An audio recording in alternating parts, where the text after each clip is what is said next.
I don't need that. No, not for them to hear, for the people on the screen. Oh, hi. Sorry, forgot. Actually do any loudspeaker. Okay. Thanks very much for coming. I was going to introduce Hamid, but it turns out actually it's in his deck. He's done it himself. So actually, I'm just going to pass straight over to him and also say thank you very much to him for coming in. He's come all the way from Brighton. He's on gardening leave at the moment. So he's come all the way up to do this today. So a big thank you. Hi everyone. Well, thanks for having me. First of all, yeah, Emma's right. I'm so just to introduce myself.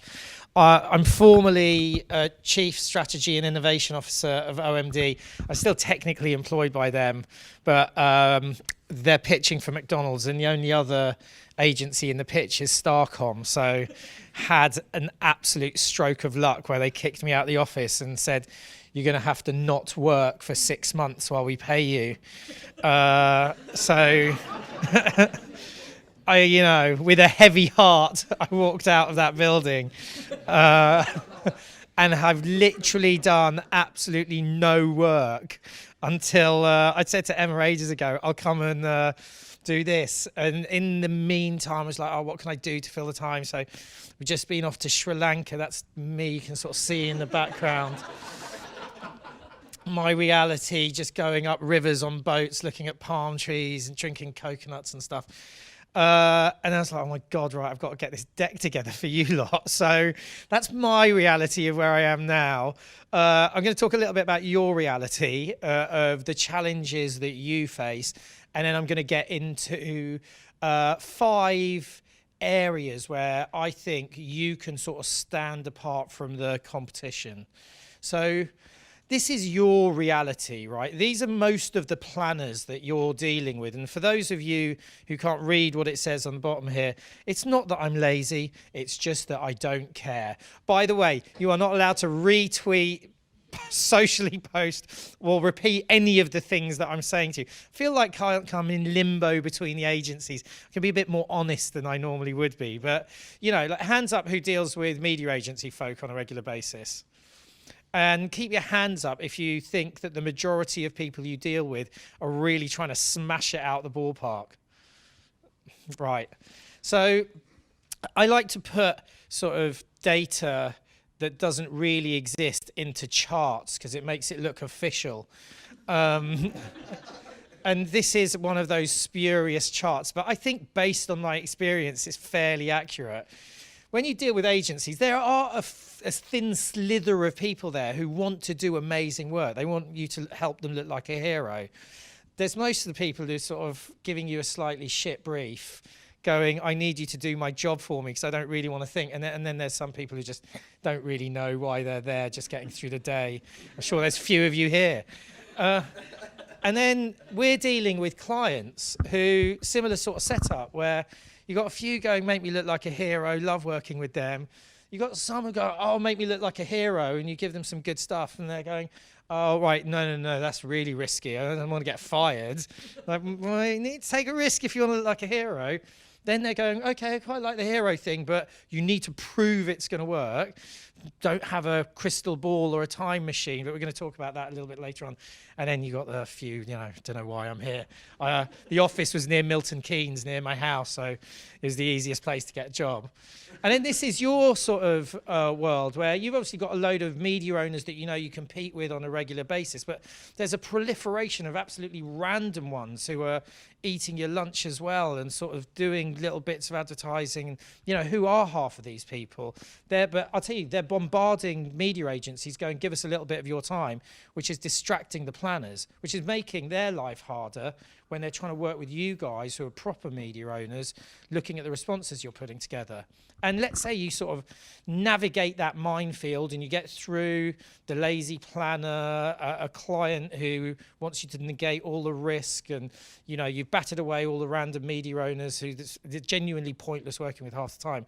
But then you've got to get the thing signed off by the CMO. And this is a recent survey this year of what it is that CMOs worry about that's taking up most of their time. And you've got digital transformation, building data and analytics capabilities, improving targeting and personalization, addressing mobile opportunities, building marketing automation, understanding customer journey, which is, part of what we do and part of what our response should be. But, our EasyJet client, the former CMO of EasyJet, Peter Duffy, used to be at pains to say, 'cause he's a little bit of a bleep, was at pains to say that the stuff that you do, when he was in a meeting to us, takes up less than 1% of what I'm thinking about on any given day. So, you're trying to get through to us and we're trying to get through to him to sign the thing off. It's really, really difficult. And so the brief from Emma was, in the face of this stark reality, how can TMG win? How can we sort of set ourselves apart from the competition? In my sort of typical way of trying to help you come up with an answer and get a deck together, I called a whole load of other sort of heads of strategy, heads of innovation, creative directors from agencies. So, a lot of this is not just from my experience, but things that other people have told me as well, that canvassed a bit of opinion, mostly just to get them to help me think, because my brain has not been engaged in any work-related activity for a while. So the first one is be famous for something. If you're thinking about Peter Duffy and you're taking up 1% of that guy's time, how is it that he can, when he thinks of TMG, automatically thinks that you are the guys that do X? And I'll give you an example here. When I used to work at Zenith, and I remember going to an event with the then CEO, who was Anthony Young. And hands up here, who knows what Zenith, how do people talk about Zenith? Yeah, go on, I'm going to go to the back over there. What do people say about Zenith? It's the what agency? Yes, correct. The ROI agency. It also, when I went there, which was quite a few years ago, and I don't think it is that, but when I joined it, I found out soon afterwards, they also used to call it the place where ideas go to die, which was, great after you just walked in. You're like, really? That's the reputation? And I think that still sticks a little bit. But Anthony Young, who was the CEO, he'd just become CEO, and he had an interview with Campaign or Media Week, and he had to come up with something to say. It was the night before, didn't have anything, and he came up with a few bullet points. And on one of those bullet points was the ROI agency. And the journalist sort of got wind of that and was like, oh, that sounds good, and elevated it in the article that she wrote. He then looked at that and went, oh, do you know what? I think there's something here. And he said, and he was telling me a story, he said, after that moment, I just made sure that every single person in the agency, whether it was the planners or buyers talking to media owners, whether it's us talking to the industry, whether it's us talking to our peers, we just started talking about Zenith Optimedia as the ROI agency. And then that stuck. People think that our Zenith Optimedia, or just Zenith now, is better at delivering ROI than other agencies. They think PhD is a better planning agency because they just talked about that all the time. It needs to come from an in-depth belief. Now, you guys have got something which I think is brilliant. And, I've said to Emma and Zoe at the back, and I've told Lloyd, the Modal Britain thing is awesome, except for the fact that I had to go and look up what modal actually means in the dictionary, because I'm not really sure. And it means relating to mode or form as opposed to substance. And I don't even really know what that means. And I know damn well that at no point in the history of this industry is everyone going to go, oh man, those guys at TMG, they are the modal guys. They are all over modal. But for me, modal means that you build real people into your DNA. That's a joke. That's not really real people. They're real people. And they're slightly, did you think, oh my God, he's lost it at this early stage of the presentation? Real people are a little bit chubby and they wear slightly drab clothes and, their teeth are a bit wonky, but they're the people who buy stuff. They buy holidays. They buy cars.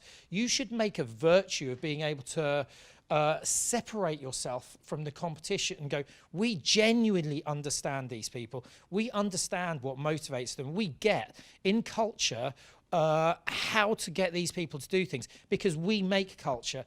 Like the headline of the paper today, this is changing culture. You're changing the law. That is a massive deal. People now have to opt out of being donors. Who can go out there and say they work at an organisation that makes stuff like that happen? So, my first bit of advice would be build real people, build culture into your DNA. Go out there in the industry, talk about it, but it's got to come from an in-depth belief that you can do it and you do it. You know, you guys have 1 million journalists here. How many of you go and talk to them on a regular basis about the responses you're working on? Hands up. Yeah, it's not enough hands really, but they're the guys who are writing about it, riding on the waves of culture or changing it. So, you know, and that comes from real people. So build that into your DNA. So number one, be famous for something. Second point is, it relates to this, but I genuinely think as an industry, we have gone mental. And the best example of this is an ad for a job. So you might not be able to read this at the back. I'll just pull out a few of the key points. I am currently recruiting for a director of first impressions. All right, I'm intrigued. What is that? Brilliant opportunity for someone to work at a truly one-of-a-kind organisation, full-time role, Monday 9 to 5, right, yeah, got that. Need to be flexible, might need to work late sometimes. Your key responsibilities: managing the reception area. Okay, you're going to be managing that independently, by the way. Assisting a bit of the admin team, being the face of the company and greeting every client as they come in. Getting a sort of idea of what the director of first impressions is here. A few PA duties, a bit of stationery stuff, helping all the meeting rooms and answering the phone in a professional manner. We're talking about the company's receptionist, right? The director of first impressions.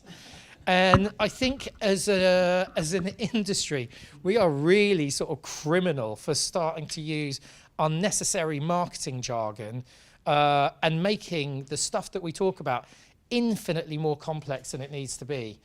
Do any of you know who this guy is? It's Dave Trott. He's a world-famous ad man, and he's a brilliant straight talker. If you don't follow him on Twitter or read his blog on Campaign, I really, really recommend you do so. It's just every week he publishes a little story, takes 2 minutes to read it, and it's just a brilliant insight into people and the way they think. But on Twitter, towards the end of last year, he just started this series of tweets that began with, "I'm so embarrassed," because he was rallying around the bollocks we talk. "I'm so embarrassed. I just said little things instead of snackable content. I have said snackable content in many presentations. I just said look instead of drill down. I have definitely said drill down," you know, and so on and so forth. "I just said people instead of demographic." Right, hands up who hasn't said demographic instead of people in their decks. It's just, it's embarrassing. One of the first things I'm going to do when I get to Starcom is try and make us the agency that actually gives clients normal speak. And I know that's not a sentence that makes English sense, but you know what I mean. So if you were the guys who did that, given that you're about real people, and everyday life, you'd instantly start to stand out. And I'll tell you, one of the other things you could do is say to the agencies that you're giving your responses to, pull us up if we're not talking like that. Because if it does nothing else, it will make them properly read your presentation, because they'll be looking for something to trip you up on. So cut the crap. The third one is this TLDR. Everyone knows what that stands for?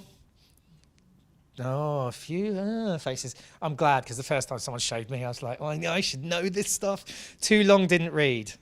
And there are too many media owner responses we get that are too long. You know, going back to that pie chart of the lazy planner who just wants you to do their job for them, if there's loads of stuff in there, it is not going to be the first one they look at. They want to get to the answer really, really quickly.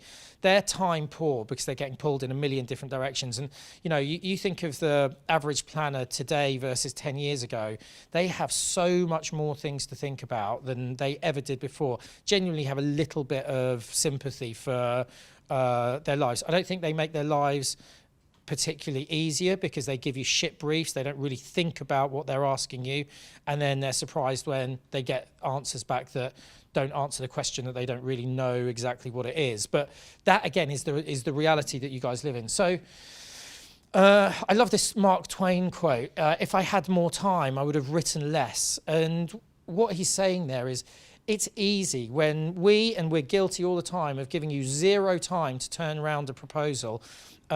It's in those situations, you're vomiting on a response, a load of stuff that you think you could do, in the same way that the agency then vomits on a response that they give back to the client.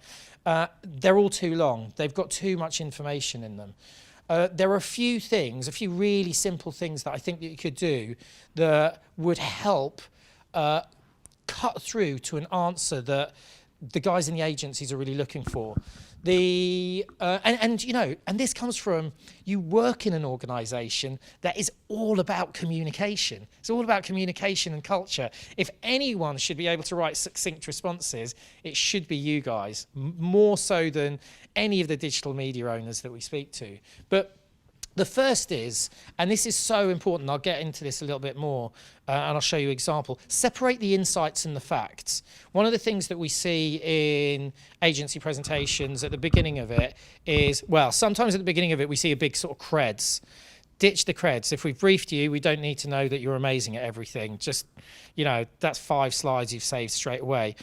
But when you start getting into facts about your audience, they are useful and they're interesting, but they're not the thing that helps set the idea up. The thing that the agency is really interested in is an idea that's going to blow their minds. They will come back to you and say, we need more supporting facts about how big you are and how many people see this, and do that. Sell the idea first and foremost. So lose some of the generic stuff and strip down to the insights that helps tell a story.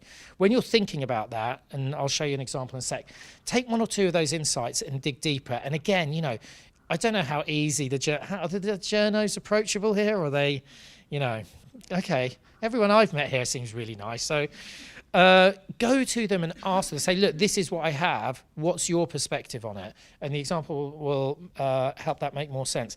And then separate the idea and the activation plan or the media plan. We get so many responses, and I'm not saying like you guys are guilty of it, just the industry wide. You sort of get the idea and the media plan also like built into one thing. What you want is an idea that you get, I understand what this is, I buy into that, and then I can see how that's going to be activated and what the delivery is and how that works. The danger there is that the idea could get stolen and given to another media owner to execute. I think it's worth taking that risk, because people will learn that you guys are the guys that come up with big ideas. They will bring you more briefs. They will bring you better briefs. So there's a degree of bravery involved there, but it's worth taking that risk, I think, to be able to do that. I'll talk a little bit more about that in a second. So let me show you an example of what I mean here about digging deeper to look for a more resonant cultural insight. So, oh yes, I love it when it works. I just need to find a cursor now. There we go.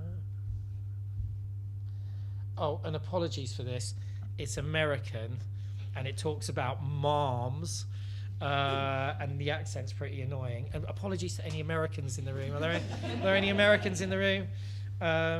But it does really sort of highlight the point. It frustrates me how easy it is to get better creative. In my mind, all you need is just a cultural insight. It's my belief that what you see on the surface of the consumer landscape and what's actually going on underneath are often fundamentally different things. So let's apply this to moms, right? So here's a typical quote-unquote insight we're gonna get about moms. Moms today are endlessly busy, balancing work and life obligations that increasingly seem to blur together. If you take this observation at face value, what you end up is pretty cluttered creative. For example, hey mom, you work hard, now it's time to play hard with our brand. Or, you deserve a break. Or, most of the time it's about them, now it's time for a little you time. You just gotta look a little bit deeper. You can reveal much better insights, and I think as a result get much better creative. Take, for example, good journalistic observations. Here's one from New York Times writer Tim Kreider. He says, quote, if you live in America in the 21st century, you probably had to listen to a lot of people tell you how busy they are. It's become the default response when you ask anyone how they're doing. Busy, so busy, crazy busy. Here's where he gets at a really good insight. He says, quote, it is pretty obviously a boast disguised as a complaint. So I think this is getting at something profound. You just gotta look a little bit deeper, and you can get at the crux of a cultural insight.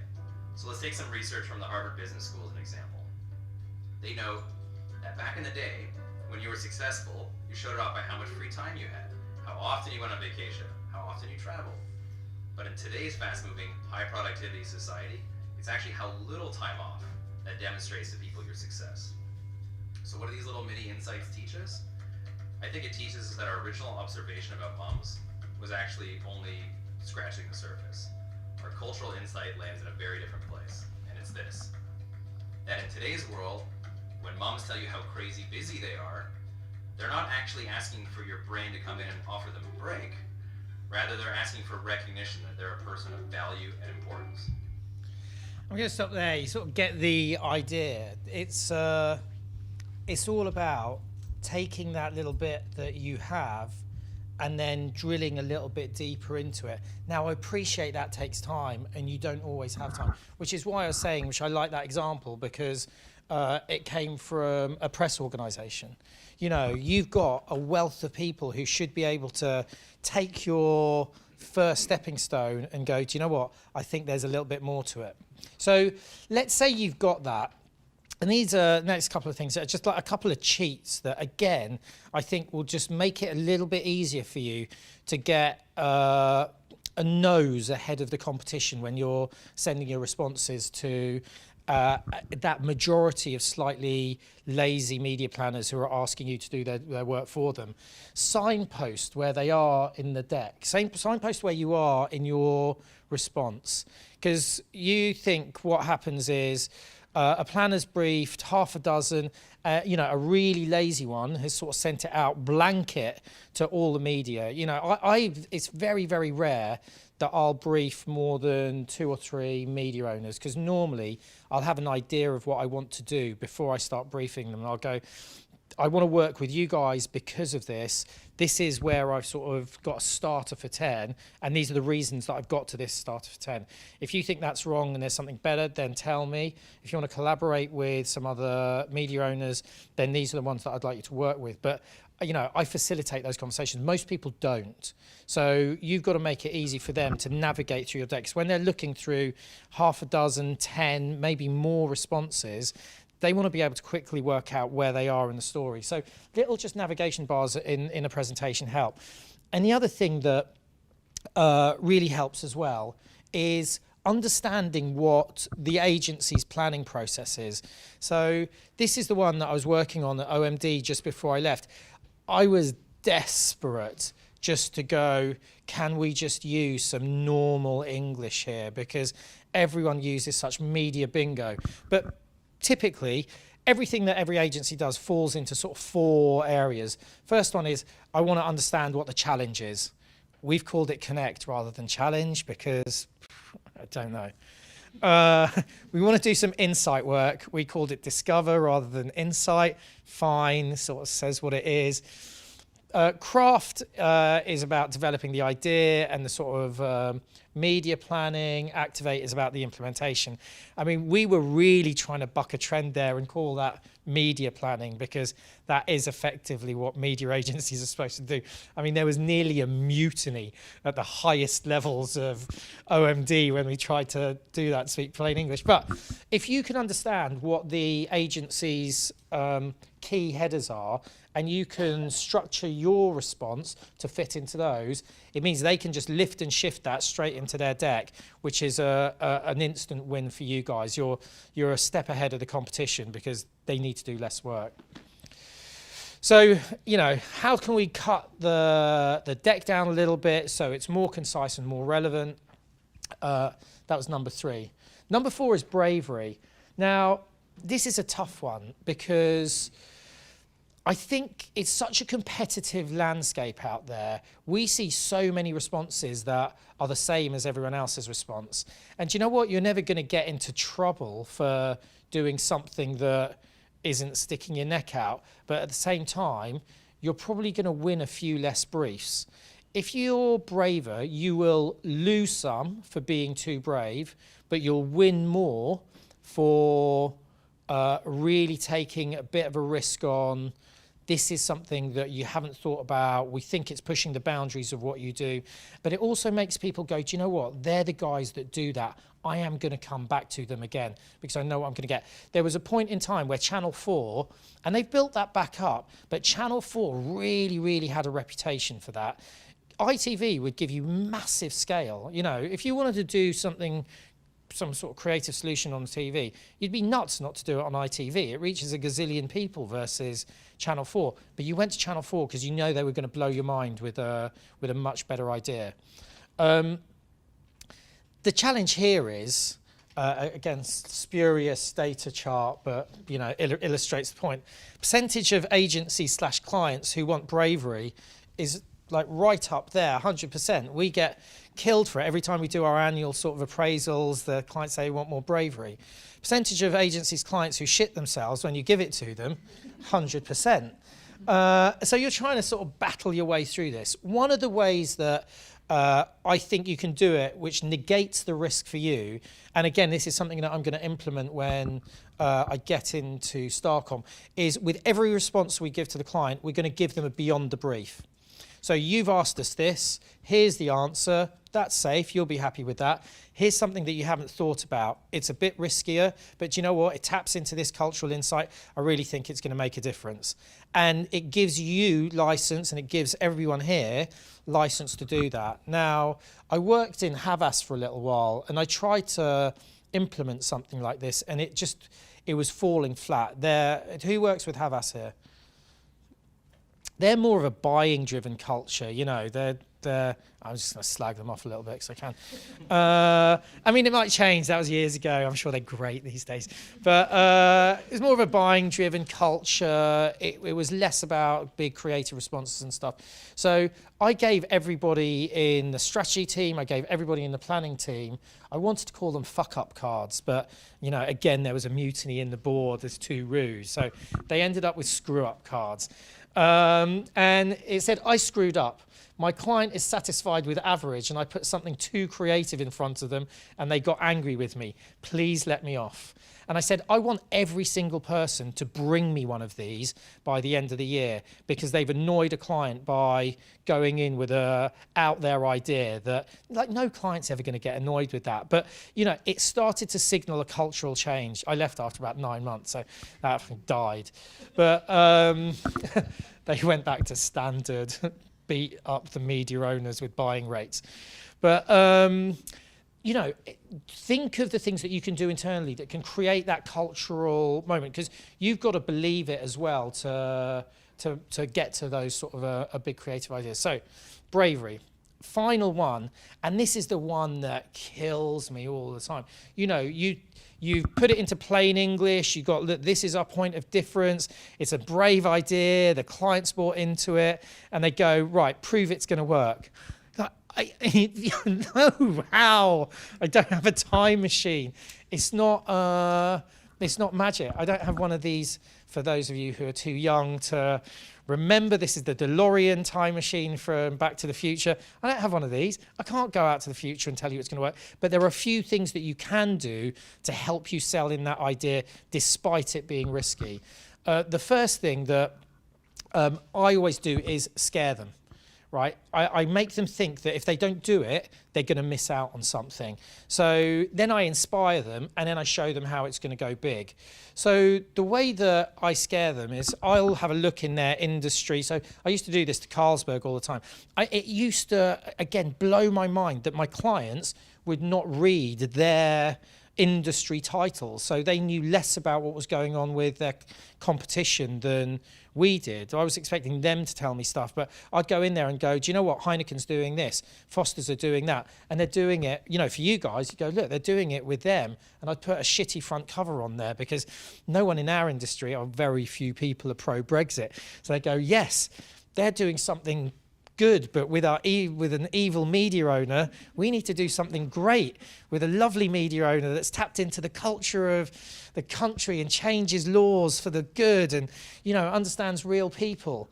So they're scared. They're like, okay, I'm going to fall behind the competition if I don't do this idea. Then you go, right, people are time poor, And quite a lot of the time, I'm astounded by how much imagination they lack when you're presenting something to them.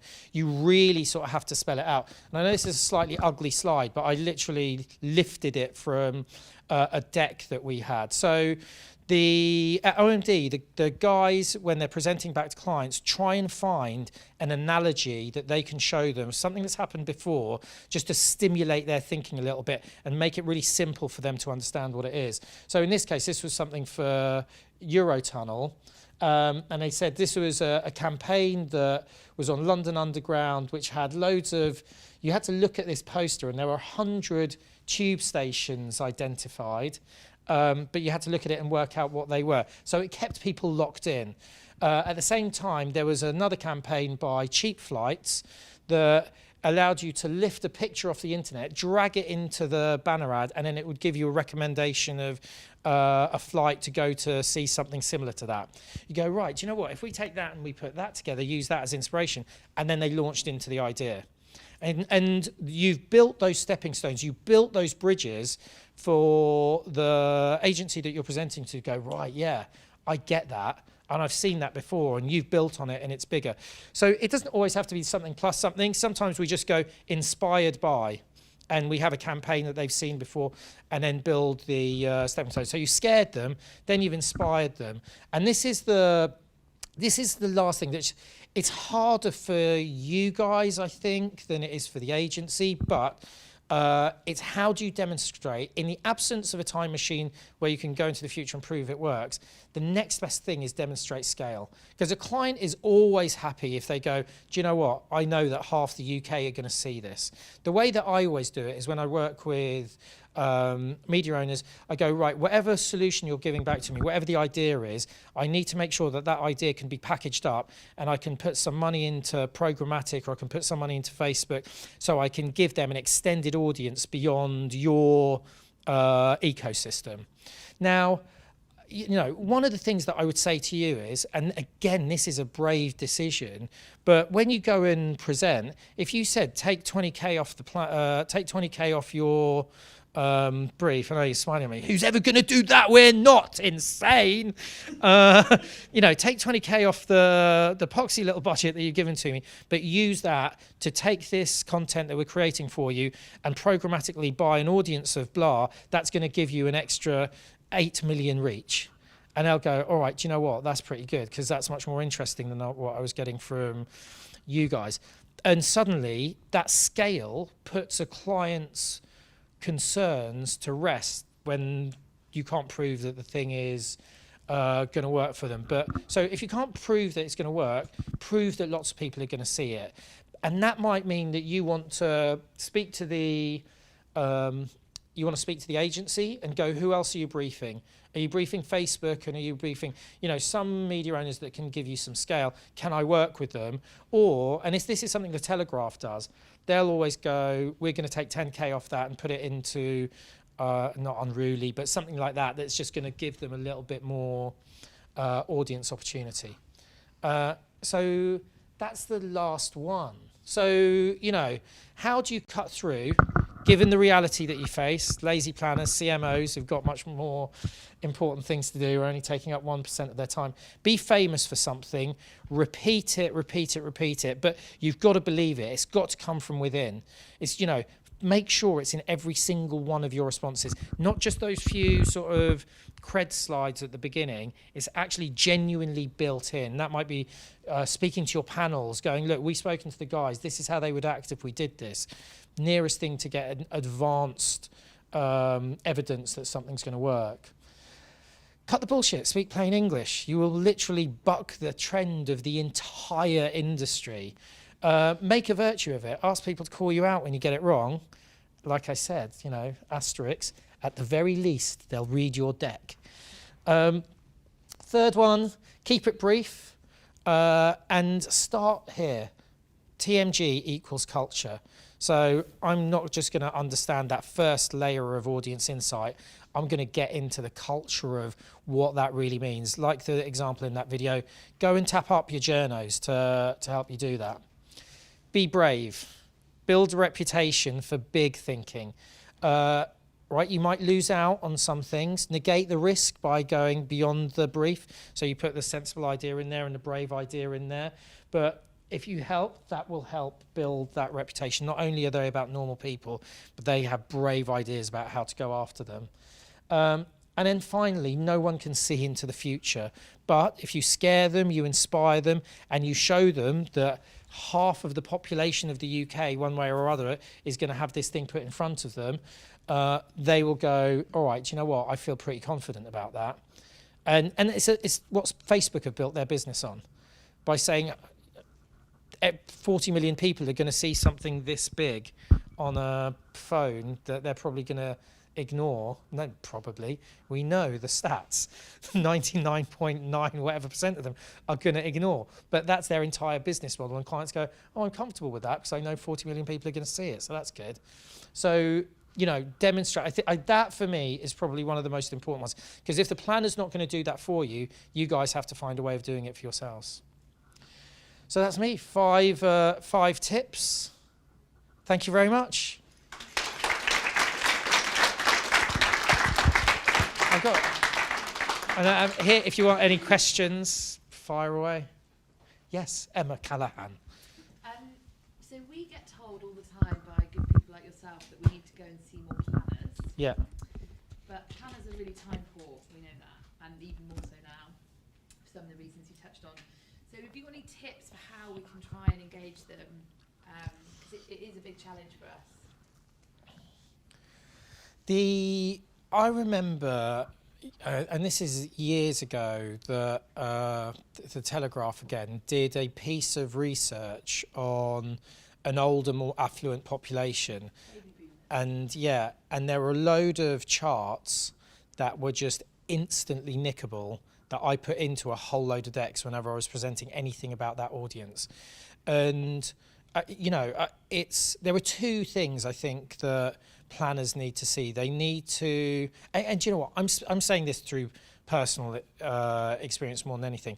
I love when a media owner comes in, calls me and says, I'm going to take 5 minutes of your time. I've got two, video case studies or whatever it is that I want to show you. I think you'll find that interesting. And it's literally 5 minutes, see it, and I'm back at my desk. And somewhere that will have lodged into my subconscious.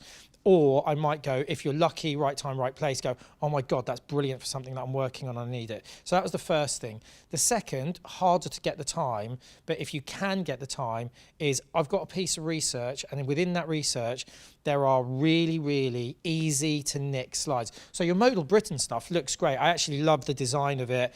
It's beautiful. The slides aren't really nickable because my deck doesn't look like that. And I want my deck to look like something I've written, even though I've plagiarized most of it and stolen, the other half from other people in the agency. So, if you're putting yourself into their shoes, how can you make their lives easier? I'd say they are the two things. And some of that comes from relationships as well. And the relationships bit is hard. You need to take people out for a few lunches, drinks, get to know them. So when you pick up the phone and you go, I'm only going to be 5 minutes, they're prepared to take that 5 minutes and come out. But when you have those good relationships, you'll do that. So there would be my two tips. Make Modal Britain more stealable charts, and don't call it Modal Britain, because what does modal mean? And do the just really quick, give me 5 minutes time, here's something that I think will help you. What are our rivals, specifically in UK and DFGT, doing that's an equivalent of Modal Britain, and are they doing it better than we are? I don't think the Mail's doing anything like that. What's the one thing then they're kind of owning? The Mail Online and scale. So if you go to them, it's going to be a bit more expensive, but they're going to hit loads of people. So again, that scale thing, clients, when you're talking to a client like Walker's, they want imagination, they want creativity. They've got a brand that I think the philosophy behind that is making Britons smile every day. So, awesome opportunity to do some really great stuff. You go to them with an idea that's on a smaller media, even, you know, you might go with Channel 4, they get a little bit nervous because they go, really, we're a ubiquitous brand, we need to be on ITV, not Channel 4, because not enough people are going to see us. So rightly or wrongly, you know, and we try and get them to talk about impact. It's not about loads of people seeing something that they're going to ignore. It's about the right people seeing something that they're going to act on. It falls on deaf ears, especially, you know, as the decks, if you think at the client side, they get sort of streamlined. So by the time you're getting something signed off by the most senior client, the deck's gone from 30 slides to 3 slides. You can't really convey that much information. They want to see a big number at the bottom of that goes, all right, do you know what? No one's going to sack me for putting a campaign together that has gone in front of 30 million people. They might sack me even if it's the best campaign in the world and it's gone in front of 1 million that I know have got a far higher propensity to interact and then buy my product. So the Mail have that. The Sun, I think the Sun just rides on the reputation of it was always the biggest. We could determine who's going to, you know, win the next election. I don't think that's the case anymore. I don't think that, you know, from my perspective, again, I've got a much better relationship with you guys than I have with anyone there, but that comes from knowing people and spending time with them, understanding more about Modal Britain. I don't know anything that the Sun has that competes with that. But at the same time, there's, especially for people who are a little bit older, I think if you're 23 years old in the industry, it doesn't really mean anything to you. But for those who are a little bit older, there's still that sort of bit in the Sun where you go, do you know what, if they decided that Labour were going to win the next election, Labour would win the next election. They decided Tories were going to win, they'd win. So they can influence culture in a way that no one else can. Whether that's true or not anymore, still sticks. Like I said at the beginning, you know, people still call Zenith, the ROI agency, still say PhD is amazing at planning. There are every agency's, well, any decent agency is bloody good at ROI. Any decent agency is equally as good at planning as PhD, but they've got those reputations. So, you know, it just comes from that repetition. You will give yourself a point of difference. People think Metro are amazing for going after an urban audience, but they have been banging that drum for ages and ages and ages. I don't know if their responses to brief always deliver against that, but I know that whenever anyone's thinking about going after an urban audience, an urban professional audience, they go straight to Metro. So you know, they don't need to think. That connection is there, that default, I know who to go to for that answer. Even if the answer's wrong 10 times in a row, they've done enough to establish themselves as those guys. Who do you think is doing it best or closest to this at the moment? Oh, that's a very good question. I don't know. Channel 4 have had a massive resurgence, and it might be because I'm a little bit closer to them because I know quite a few people who work there, but I know I was in a meeting with Channel 4 about 2.5 years ago where they said, we have lost our way. ITV are now delivering better creative solutions than we are, and we need to get that back again. And so I spent an afternoon with them in a workshop with some of their key people where they talked about people that they were going to hire. They talked about them making some brave decisions where they're going to turn down a load of briefs that they thought, if this brief isn't right for us, or we don't think that the agency is serious enough about executing, you know, they're just fishing rather than this has got a proper potential. We're going to say no to it. We're going to put this training in place. We're going to move some of these more creative people into these roles. So it was a proper, we're changing the way we operate. We're changing the way we train people. We're changing the way that we respond to agencies.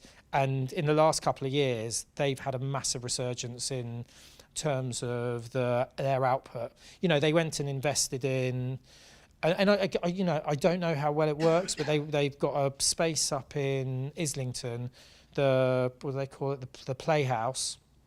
So they rebranded their creative team as 4Play, so, you know, And they built they took over this small space. It's quite a cool space, a few different rooms. Called it Playhouse. They take clients, media owners, media agencies.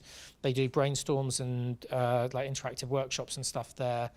So they've invested in it, and it takes a little while, but you see the fruits of their labours now because they're doing some amazing stuff again. I think they're ahead of ITV. But ITV got good because they trained everybody with the What If guys upping your Elvis. And I heard, seven-figure sums of investment in those creative training guys to train everybody in that agency to think that way. Now, I don't think you need to do that. Just giving them the techniques. Because this presentation here are very much focused on what rather than how. Behind that, there would be, when I take our guys away, for example, just one of the things that we always do when we get a client brief is try and distill that brief into one question. And that question often takes the form of how can ... so that ... And within that, you inject some emotion, you inject some direction, you inject people. It's not how can we sell 10,000 Toyota Aigos so that they hit their targets. You need insight to go into there. But then we have techniques that come after that, depending on the type of question. Here's a technique that you can use to help you have a revolutionary idea or to get out of a stagnation because these guys do the same thing over and over again. So it's stuff like that that sits underneath this. But really, I can spend some time talking about some of that stuff one day as well, but it's more, I think you guys need to get together and it needs to come from within. So you've mentioned a few times, so for example, the Daily Mail is known for its reach, that's it within the market. When we acquired Northern Shell, and aggressive trading. There are some stats that say that after we acquire Northern Shell, we will beat them in reach. I know digitally, that's a fact. So is there any way we can try and work to change the views of the market that we can reach just as many people?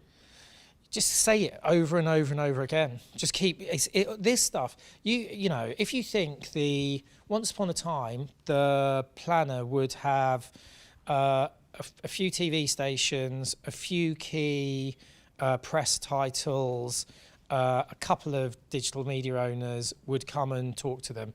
Now there must be a gazillion. I can't even put a number on it. There are tiny little digital media owners that do a myriad of different things that are knocking their doors down all the time. Then you've got, guys like you who don't just have a press division, there's a digital division, there's social, there's mobile, and depending on the type of media owner, you might have 4 or 5 people from that media owner trying to get in front of the Planner. And it's not always a concerted, we'll all come and see you together. There are independent approaches. So these guys' time has just been eroded and eroded and eroded, and they've got to do the day job. And the day job has expanded into a myriad of different channels that they're thinking about now. So the only way, I think, not the only way, the best way to do it is to just keep telling people over and over and over and over again, this is what we do. Every single time any of you go and speak to anyone in the industry, anyone who's at media, just say, this is what we're about. This is what separates us from everyone else. It'll start to stick. The Anthony Young thing, ROI agency, we're the ROI agency. And then when we wanted to be seen as more creative, massive millstone round our necks. Because they're like, oh, you don't do creativity, you're the ROI agency. Place where ideas go to die. But if you're talking about real people, understanding culture, we had, when I pitched for Heinz at OMD, we had a piece of research, The Future of Britain, where like big ethnographic study of everyday people, and we had videos of them showing us what's in their fridge, and it was brilliant. It was like gold. But when you look at those real people and their fridges, they are disgusting, and those real people are not particularly good looking. There was a moment in time where I was thinking we might have to recreate this with actors so that it doesn't look so real in the presentation, because it's going to put them off at a very early stage. And everyone's like, shut up, you're an idiot. But it was gold dust. But, when I was thinking about you guys, make a virtue of that. People need to get it into their heads. It's not a load of beautiful people going out there and buying Heinz tomato ketchup. It's a load of real average Joes that are going out there and buying it. We speak to them. They are our guys. We understand them. They've helped us change the law. That's how well we know them.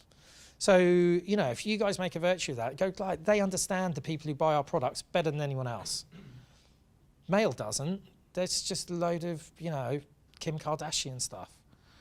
And vote Brexit. Scrap that. Delete that from the video. But you know what I mean? You know, just keep repeating it. But it is important for that belief to come from inside as well. You know, you guys have to believe it, and then when you say it, other people believe it. What's the boldest brave idea as you saw it that you've taken from a media owner to client?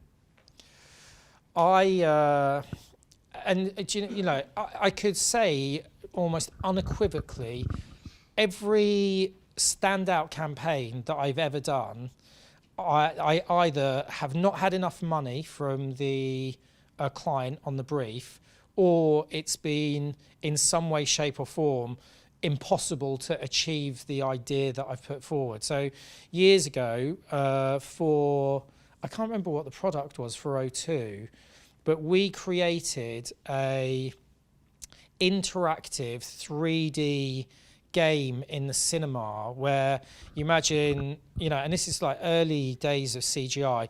There's a spaceship flying through, like flying on the screen. There's an asteroid, so you're seeing asteroids flying at you in 3D, and the audience had to move their arms to the left or right to steer the ship to not hit the asteroids. And, you know, we had this idea for, what was the brief for? Anyway, the client loved it. I used to love presenting to O2 because you could go in there with really wacky ideas and they go, I love that, but it's a bit too much. We're not going to do that. And they do something lesser, but they loved that you were that one time they went, yes, we want that. I was like, fuck. And, you know, Disney didn't even have that in their theme parks. And so it was, I mean, it was hard, but we had to work with tech developers in Russia. There were people from Italy, like designers from Germany. We did it in the end. It was one of the most pain in the ass things I've ever done in my life. And it was awesome. But, you know, I think the sort of, the lesson from that is start high and work your way back down. Don't worry if you've got a response where the client doesn't have enough money and it is a killer response, put that in there. Put that in there when you're beyond the brief thing, because every client will always go and find more money to make something happen if they really like it. That was one of the lessons I learned really, really early in my career. Budget's irrelevant. They're after the big idea. If you can make the big idea sing, they'll find a way to do it. Oh, I hadn't thought about that for ages. God, it's when I started to go grey, I think. Any more? All right, well, thank you very much for your time.